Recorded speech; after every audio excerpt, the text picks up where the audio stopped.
सारा भारतवर्ष आज 76तम साधारणतंत्र दिवस पालन करुछि। 1947 मसीहा अगस्ट 15 तारिख ब्रिटिश शासन भारत मुक्त होता। 2.5 वर्ष पर भारत निज संविधान प्रणयन कर सक्षम होता। यार 2 वर्ष 11 मास और 8 दिन पर 1950 मसीहा जनवरी 26 रे संसद में भारतीय संविधान प्रणयन होता। यापर भारत निजक गणतंत्र राष्ट्र भाव घोषणा करते। यह दिन को सम्मान जणाई भारतवासी 76तम साधारणतंत्र दिवस पालन कर परिप्रेक्षी ढेंकानाल जिला हिंदोल ब्लॉक रासोल पंचायत नुआपाटना ग्रामर मूनलाइट क्लब रे पालन होईछि।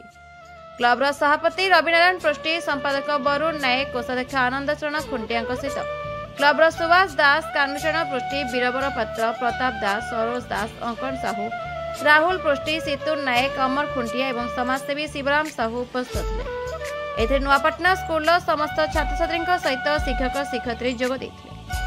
क्लब सभापति रविनारायण पृष्टि पताका उत्तोलन करथिले। हिंदोलू रंगाधर साहू रिपोर्ट, दमन टीवी न्यूज।